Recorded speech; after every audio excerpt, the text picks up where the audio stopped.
நம்ம எல்லாரும் காந்தாரா படம் பார்த்திருப்போம். ஸோ, அந்த காந்தாரா படத்துல வரக்கூடிய பஞ்சுருளி தெய்வத்துடைய வரலாற ஒரே நிமிஷத்துல பார்க்கலாம். ஸோ, பஞ்சுருளி தெய்வம் அப்படின்றது எப்படி உருவாச்சு அப்படின்னு பார்த்தீங்கன்னா, ஒருத்தரு காட்டுக்குள்ள 5 பன்றிகள மேய்ச்சுட்டு போயிட்டு இருந்தாரு. அப்போ அதுல ஒரு பன்றி மட்டும் அவங்கள விட்டு தனியா வேற ஒரு பாதையில விலகிருச்சு. குட்டி பன்றினால அதுக்கு வழி தெரியாம அது வழி மாறி போயிருச்சு. ஸோ, அந்த வழி மாறி போன அந்த பன்றி வந்து பார்த்தீங்கன்னா, அங்க தவம் பண்ணிட்டு இருந்த பார்வதி கண்ல படுது. அத கையில எடுத்து பார்த்த பார்வதி, "இது ரொம்ப அழகா இருக்கு. இது வழி தெரியாம ரொம்ப கஷ்டத்துல இருக்கு. இது நம்மளே கூட்டு போய் வளர்க்கலாம்." அப்படின்னு சொல்லிட்டு, அந்த பன்றிக்குட்டிய கைலாசத்துக்கு எடுத்துட்டு போறாங்க. அங்க அவங்க வளர்க்கவும் ஆரம்பிக்கிறாங்க. ஆரம்பத்துல கம்முனு இருந்தது. கொஞ்சம் கொஞ்சம் வளர்ந்ததுக்கப்புறம் சுட்டித்தனம் பண்ண ஆரம்பிக்குது.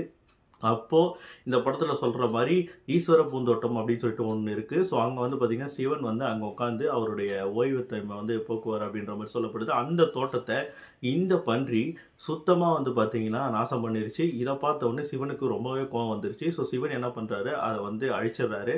ஸோ அதுக்கப்புறம் நடந்தத கேட்ட பார்வதிக்கு வந்து அது ரொம்ப கவலை ஏற்படுத்துனால, சிவன் என்ன பண்றாரு, மீண்டும் அந்த பன்றிய வந்து பார்த்தீங்கன்னா, உயிர் தெழ வைக்கிறாரு. ஸோ அதுக்கப்புறம் நான் உனக்கு உயிர் தெழ வச்சுட்டேன். நீ வந்து இதுக்கப்புறம் வந்து மக்களுக்கு நல்லது பண்ணக்கூடிய என்னுடைய பூதகணமா மாறு அப்படின்னு சொல்லிட்டு, அவரு வந்து பார்த்தீங்கன்னா, அந்த பூலோகத்துக்கு அனுப்புறாரு. ஸோ அங்கருந்து வந்த அந்த பன்றி, அதாவது வராக ரூபம் தான் வந்து பார்த்தீங்கன்னா, இப்போ காந்தாரா படத்துல சொல்லக்கூடிய அந்த கர்நாடக மாநிலத்தில இருக்கிற துளு அப்படின்ற இடத்துல வந்து பார்த்தீங்கன்னா, அவங்களுடைய பாரம்பரிய காவல் தெய்வமா அத வச்சு கும்பிட்டுட்டு இருக்காங்க.